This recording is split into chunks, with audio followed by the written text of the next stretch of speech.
was expecting Alpha phase. Whoa, Alpha. That's why I'm not really a big fan of the Hereth pick, first pick anymore, right? It is still very prio. It's still really good. But with the Lunox still up for grabs, it does leave him very, very vulnerable in these team fights. And that's what Dewa want to try to capitalize on. Cho, actually, also banned away, respecting Mueza. Yeah, it seems like Mueza really loves this Cho.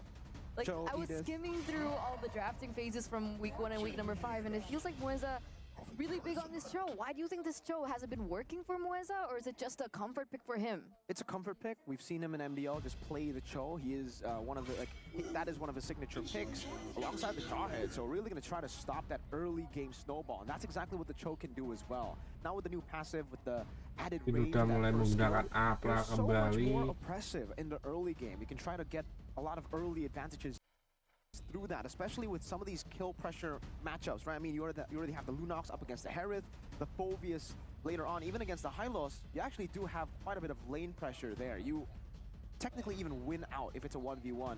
So for Dewa, they're really trying to get rid of heroes that can match the Phoveus in lane, like the Terizla, someone that can actually set up for an actual gank. That is a main weakness for Phoveus in lane. You don't bring Flicker, so once you go in, you can only win the fight or die. Okay, there it is. Another EXP lane pick ban coming in from Dewa. The Edith being taken out, and RQ go for the Angela.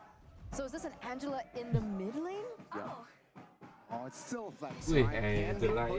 Can be put in the wrong considering the still flex as well. So what they're saying is we don't need crowd control. All we need is just sustain. They know, like, Hayabusa without the shadow kill is not going to work well. But take a look at the response. They added themselves a huge crowd control with the Gato Kacha and a utility mage also slash crowd control with a terrifying, of course, Eternal's Guard.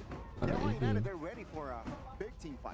So again, they're taking a page out of, obviously, Whiskey's little book there with the Gato Kacha, but this is exactly what we were talking about. To beat RQ, you gotta go for these massive picks. These picks can actually go for just team fights and brawl it out. But unfortunately for them, it's going to be still a battle of execution, right? The Tigreal gets picked up. They don't really have a Valentina earlier. They picked up the Vexana. Yes, you can deny a lot of the engages from the Tigreal. Dewa United actually have an advantage here in the draft, but still, RQ, we know them to be spectacular. With any draft, they can execute their game plan, so it's still going to be very, very scary for Dewa. But just draft alone, this is the draft that you need to utilize to beat RQ. This is what we've seen as well from Alter Ego and Bigatron Alpha. Looks like the lineup rating does favor RRQ as well, so that's going to be something that we are going to be looking at.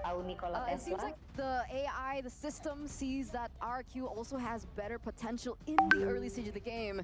And in a meta that focuses so heavily in that early portion, we're going to see how it actually transforms into the Land of Dawn as the Wings are bringing us into the game. The Kings versus the Gods once again, ladies and gentlemen. Who will be crowned the mid-season, the half-season champions? Let's get to game number 1. Welcome. Land of Dawn, here we go. And you can see already the skulls from the side of Watton K's.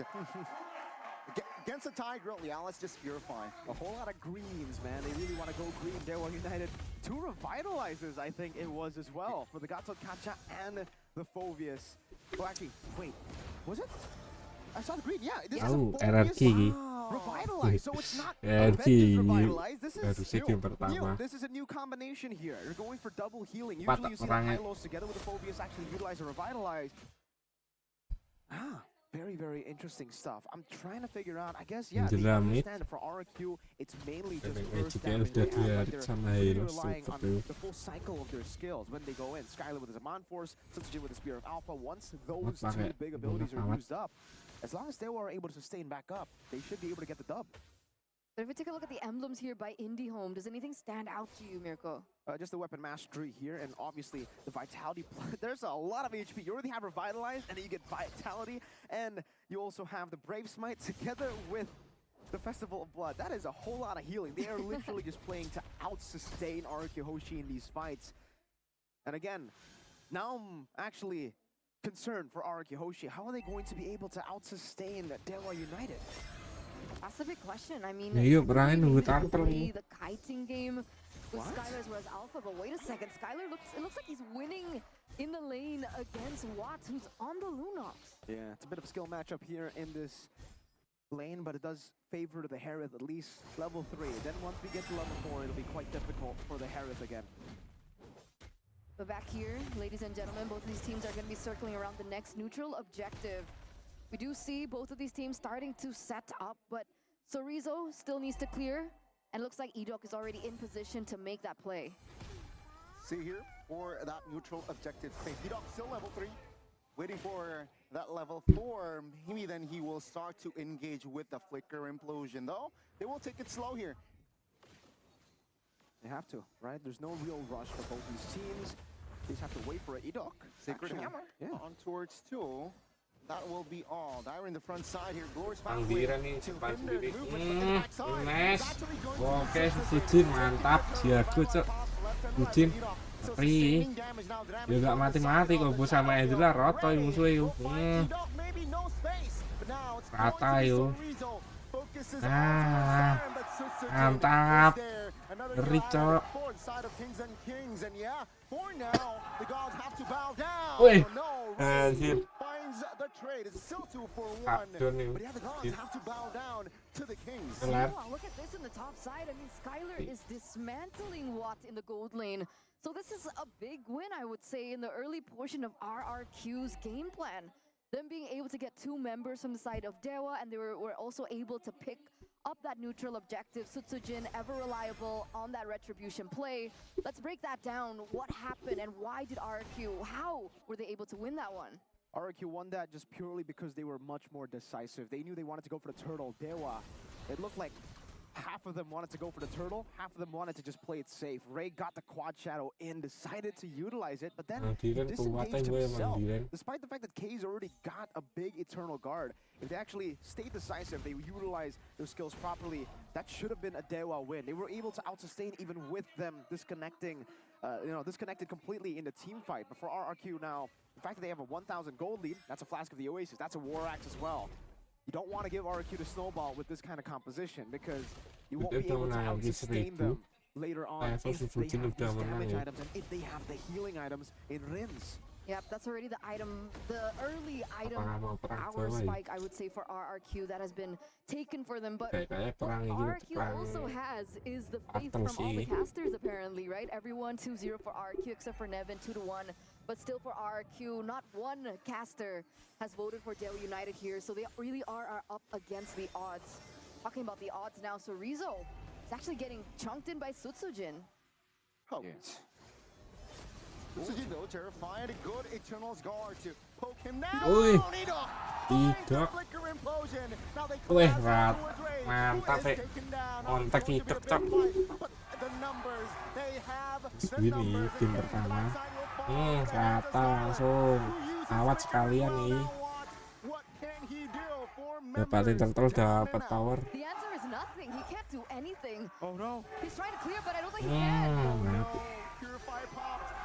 Mati gak yuk? Gak mati ya. Ini dapat tower mid yuk. Awas bahaya, mundur.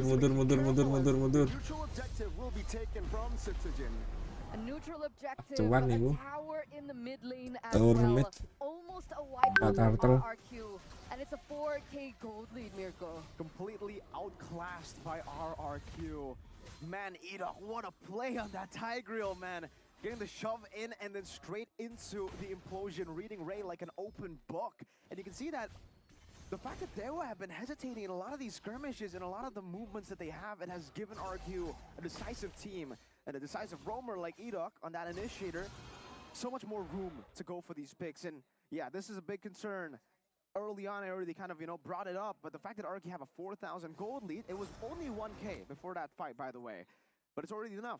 Oh, the War Axe already at 1,000 gold lead for the Hylos. Now they'll be able to out-sustain Dewa even with the Revitalize because they'll just be able to just shred through everything, and they also have pretty good healing themselves. Great move by Edok, by the way, just going for the components instead of finishing off the items.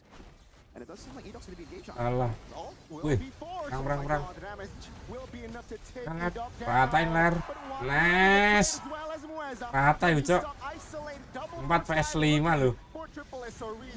Snowball ya. Rata yuk. Sorry su, mati. Es. 4 vs 5 cok. Rata musuhnya. been calling, and the Sucin answer split has bawah been soalnya answered tadi. here. RRQ again with a victory, a 6K gold lead. And it's so unfortunate, right? Because earlier on in that team fight, Watt was taken down first, and I don't think they had any other anti-regen items, right?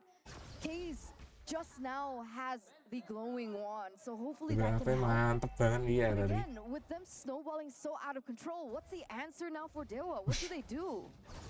They wait for a mistake from RRQ. That's literally the only thing that they can do with this kind of composition. Either they go for engages again, just constantly Darli, around these perang fights biru and ya. maybe get a win against RRQ. But again, that's a 6,000 gold lead. They weren't able to beat them with a 4K gold lead, with a 1K gold lead. Yeah. And it comes down to the execution for Dewa United. It's very hesitant in a lot of these skirmishes, except for the last one. The last one was more of a, why would you even walk up there, right? With RRQ having a 4,000 gold lead, there was no way they can actually beat anyone, especially with Watt being the one that gets taken down. Skylar has free reign around on the sidelines, and for Dewa, they can't send anyone to match Skylar. He is already at his item power spike at 8 minutes. He already has Sarlium, he already has a Feather of Heaven, and he's building towards that Holy Crystal. Fast timers. If he gets that Holy Crystal, it's going to be Hail Mary for Dewa United, man. How do they look to go in for the trades? I mean, I guess they do find a little bit of compensation, right? They were able to pick up that tower in the bottom lane. But even Sutsujin alone is able to take down this Lord. And RQ are now setting it up for themselves. Let's take a look at the audience prediction now. 93% for RRQ, 7% for Dewa United. Even the fan base believes. Wow, another single digit. Yeah, I mean RQ. Parah gampang. Mati ya. Aduh, bluder bola. Terlalu nafsu ini. That's the mistake indeed. You overstep RQ. Yes, you are 6,000 gold ahead, but you can't just be doing that. This composition is built to brawl still. They can still find advantages through these mistakes. The fact that Sutsujin went in is just so uncharacteristic as well. We know Sutsujin is a cold-blooded killer. When he sees, when he has a 6,000 gold lead, he almost never makes that kind of mistake. So definitely very, very interesting to say the least here. And everybody just try to follow up. Skylar gets melted down as well. Especially in these choke points. Respect Dewa United. Yes, they were very hesitant in the early game, but now that 6,000 gold lead is gone, and that actually plays out to Dewa United's key win conditions pretty well. Lunox is scaling. Yep, she is. Already has a Divine Glaive as well. We saw that Ray built in the Malefic Roar too. So if they go in one by one like that, if they make engages that way, Dewa United, they do have the answers to it. And they are catching up. A 6K gold lead initially from RRQ has now whittled down to only a 4K gold lead. So Dewa United, they're coming. But it looks like Dyron is as well. Soaking a lot of damage. Good taunt there. But on the backside, take a look at the Terrify. Sutsujin in trouble. Rata ini. Dewa United, they're okay. Auslar. Now being the next target. Aduh, bahaya cok. Bahaya cok. Mundur. Mueza wasn't able to find the finish. 3 members now down and out. Duitnya diambil cok. Sabar dulu. Nearly gave up his life there. Still able to get out with the help of Rins. And yet another mistake. Was that a mistake? Saya mau balikin ini bahaya. Faulty for RRQ earlier on? Absolutely. Dyron was already down to such low HP, was kited away already by Dewa United. They should have really respected that right after getting the turret. They should have actually backed away. Again, Dewa, in these long team fights, they get the advantage. RRQ needs to win with a big combo. We have to remember what I said early on in the game, right? Sutsujin, Spear of Alpha, Skylar, Zaman Force. Once those 2 resources are used up, it's a big window of opportunity for Dewa. The fact that we haven't been able to see that mistake is because RRQ have been in the lead for so long. They got a 1,000 gold lead early on, and then it built up to 4K, therefore leaving Dewa in a tough spot. But because of that one mistake from Sutsujin, it has led to what? To get some of these big items. Like you said, Divine Glaive, that is a massive item against this kind of composition. And he's already built to beat the Herald and the Hylos. You can get shredded down. On top of that, it's Orizo jumping back and forth, and it's also some physical damage. RQ need to play discipline. No more mistakes from now, because Dewa, if they get back to even footing, like I said, they're better in the brawls. So Jujin right now is a level ahead of Ray though, so that is still something that Masih menang RQ Suzuki is nih holding levelnya, on yuk. to, and the fact that they do have the Perang, Angela, perang. they can look for the setup Eta on upload ya. the counter side, right on the far lane. The Angela is pushing there, and but wait a second, is this an engage happening? Byron, half HP, still looking to soak in damage. Also give out info. Bottom side is actually favoring RRQ, so they can take their time here, and that is what they're doing. In Dewa United, they are looking deprived from info. They need info on the whereabouts, like Edok, who hasn't really shown his presence now. Concealed play Perang. on towards the backside. He's looking to find Perang space. Mang Diren mati bahaya Mang Diren. Gets bursted down now. It's going to be all out fighting. Aduh. Pedri dapat reco. Terus harus orang. Well, Skylar mati sekalian tuh. Cowok. Mati Jin, nice Jin. Dia udah nggak punya ulti tuh. What happened? A 3-for-3 trade, but it looks like Oh, Dewa gas. able to pick up the target. Wait a second. Gas. Yes. Sutsujin finds an extra kill, and that will neutralize the situation. They're gonna lose this turret in the mid lane, but they should be able to protect their inner turrets. But again, that was definitely not the best way for RRQ. And look at the goalie just completely dismantled, just disappear.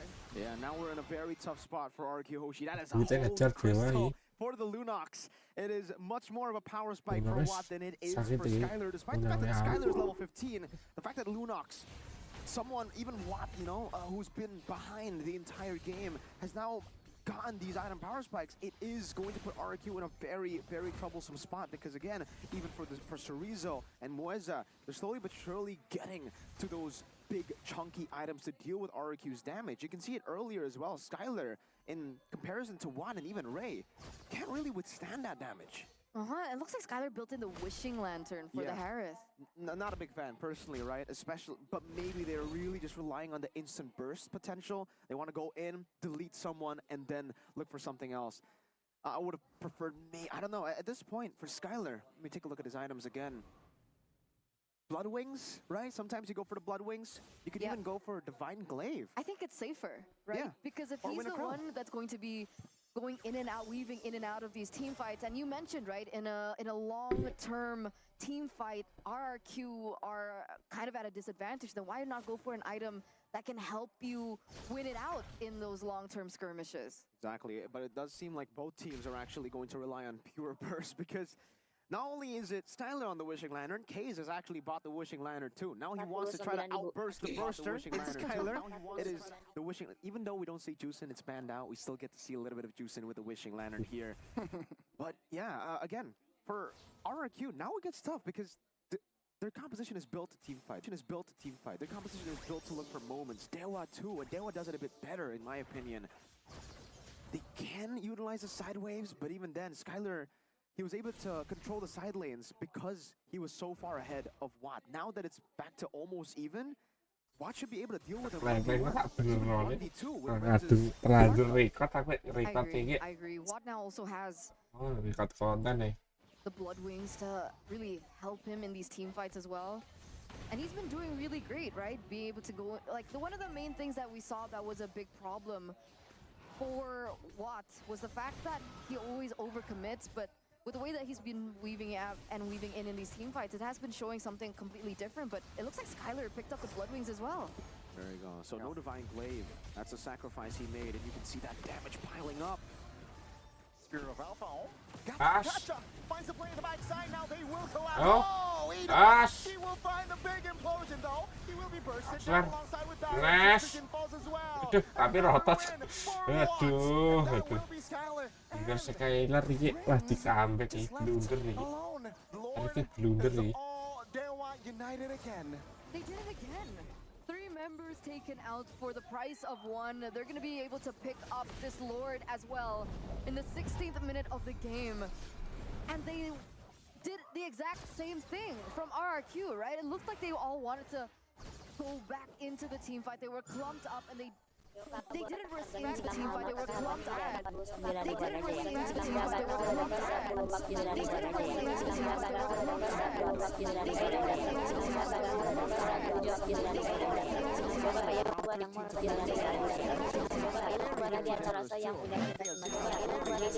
able to end the game at 12, perhaps with the first enhanced Lord. But the fact that they threw earlier with Sutsujin, that becomes the bane. Thrice maybe you could even say, because taking these fights in the Turtle, or Lord Pit rather, is literally suicide up against Dewa United's comp. Is this the push that will decrease the chance of RRQ Lord taken care of? Let's see. Will Dewa United be aggressive? Seems like they won't take their time here. They didn't really manipulate their ways properly. Mueza has been finding amazing opportunities though for his team, right? Every time they get a successful team fight, it's on the back foot of Mueza's big play. And RQ constantly fall for it, right? They don't have any purifiers, so it's very difficult for them to maneuver. Let's see if Mueza is going to be able to get another opportunity here. Looks like they don't. But that inhibitor turret in the mid lane will fall for Dewa United today. Yeah, I'm not a fan, by the way, of the item path here for Dari, actually. Because it does feel like, I personally feel like they already have enough anti-regen. With Rin's building it, he's always going to be present in these team fights. With Edok there as well with the Dominance Ice, Darren should have maybe focused more on getting defensive items rather than the utility in the Dominance Ice. And because he got the Athena Shield very late, I think that, yeah, by the way, his build right now is Athena Shield, and also they got that armor. So, just pure magic defense, right? So with the magic defense, if he got that earlier, they would have actually been able to soak in much more of the damage coming in from Dewa. Remember, Sorizo, Watt, Case, they're all dealing magic damage, but because he had to stop himself from getting the Athena by just buying the Dominance Ice first, it left him quite vulnerable to a lot of the magic damage. Because again, you need the Athena here on top of already, you need more. You need that Athena Shield passive as well to actually be able to withstand the burst coming in from K's. I think that does make sense, right? Because look at that. With just that, with the damage coming in from Watt as well as K's, he already gets chunked down to half health. And we saw that happening in the second play that they lost earlier on from RRQ when he went in with the Glorious Pathway and the Law and Order in the bottom lane where they threw it. But now, 19 minutes in, what are the adjustments, right? What can RRQ do to hold back onto that momentum and make it their game once again? It is. Angela in the sideways, try to make a slow push happen, force Dewa to split up, and then look for a 4v5. That is maybe the only key. And for Edok, he needs to go for the picks, but at this point, it's going to be very difficult. Ray will always be waiting in the back. He's an assassin anyways, and all the other members that look vulnerable aren't really vulnerable because they have the Purify. And even if the Angela goes to the side lane and, you know, forms these slow pushes, I don't think it's going to be threatening enough to actually, for Dewa to actually like fully respect it, for them to actually send Ray up top, because they still have that base turret there. And Sorizo can just look for a fight whenever he wants to. Or do they need to bank on the mistake? Mistakes of Dewa United. And Dewa United, they need to stay composed while controlling the map top lane. Slowly push, but now they want to commit on towards a fight! The Watts bursts! One down, it's gonna be Edok losing his mortality, and that will be Dewa United winning on towards Tywin as well. He was served by Torizo, standing the damage. Tyler bursting him down with the Raven and Rins. And Edok being the sole members of Dewa United. They're still standing with 5. This is going to be the final push. Can Rins and Edok make it? The midway crashing down. Edok, no implosion, no flicker. What can he do? Turret lock indeed. And the ball. If he challenges game kedua ini sambil nyeting dulu. Oke. 0% win rate of this lineup has been broken. Kita upload dulu ya, belum.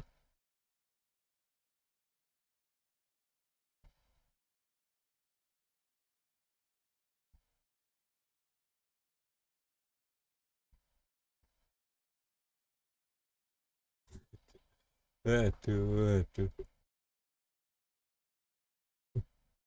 Tak selesai.